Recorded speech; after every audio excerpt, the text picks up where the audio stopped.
ক্ষতি আমার হলো তার দায়ে কে নেবে? বুঝিনি পাওয়ার আগে সবই যে হারাবে।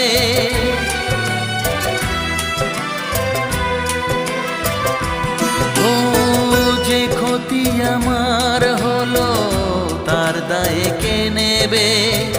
বুঝিনি পাওয়ার আগে সবই যে হারাবে।